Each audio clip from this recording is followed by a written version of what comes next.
Hello and welcome. Let's say you want to move to the cloud, not just to save money or change your hosted provider, but to truly improve your application. You want to better performance, better scaling, lower maintenance, and maybe even faster development cycles. If that's your goal, then the refactor strategy is the right one to explore. A refactor cloud migration strategy, sometimes called rearchitecture, is cloud migration strategy where you change your application code or maybe design to take full advantages of all cloud native features. That means you are not just moving your application to a new place. You're rebuilding parts of it to work better in the cloud. It's the most complex migration path, but also the one with the most benefits if done correctly. Let me explain how it works step by step. Before we proceed, if you find this content helpful, please like and subscribe. Your support helps grow our community and signals to YouTube that this channel provides valuable information. I very appreciate your help in sharing knowledge.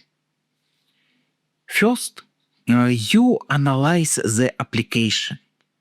You look at how it's built, what it depends on, where the bottlenecks are, and how it behaves under load. Then, you decide which parts need to change. Maybe your current application uses a monolithic design. You might break it into small services. Maybe your application writes to disk. You might switch to object storage like Amazon S3. Maybe it runs background jobs, and you might replace those with serverless functions, for example, like AWS Lambda or Azure Functions. Next, you start rebuilding or modifying parts of the application. You may change the database layer, the backend services, or the way data is stored and processed. You replace parts that were hard to manage with cloud managed services. For example, you stop running your own message queue and use Amazon SKS or Azure Service Bus. You stop worrying about scaling web servers and move to container-based or serverless platform. The key idea here is very simple. You are changing the application so it fits the cloud requirements, not the other way around. From infrastructure perspectives, refactoring often means moving away from virtual machines and toward containers, Kubernetes, or fully serverless setups. You may also redesign your network to work with microservices, including service meshes, zero trust security, and managed gateways. You also stop doing things like managing your own database servers or patching operation systems. Instead, you use cloud-native databases, CI/CD pipelines, and monitoring services that are already built into your cloud provider. Of course, all of this comes with a cost: time, money, and risk.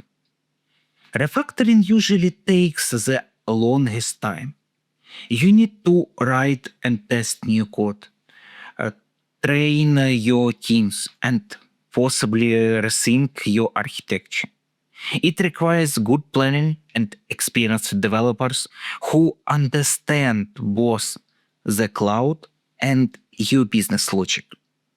But the benefit is very big. Refactored applications are cheaper to run, faster to scale, and easier to update.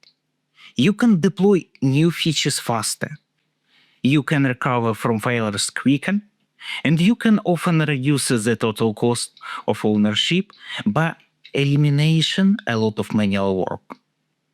In my personal opinion, Refactor works best when your application is slowing you down, You want to build a new feature faster, your current system can scale well, or maybe when you are ready to modernize, not just to move. One common mistake I've seen is trying to refactor everything at once. You don't need such kind of approach. You can take it step by step. Start with one part of the application, maybe the pretend service or the database, it doesn't matter, and migrate them to the cloud in a new way. Then move to this next part once the first is stable. So, is there a refactor for everyone? Not really. If you just need to move fast, go with lift and shift. If you want small improvements, try a replatform. But if you want to truly modernize and build for the future, Refactor gives you the tools as long as you are ready to invest the time and money. Thanks for watching and see you in the next video.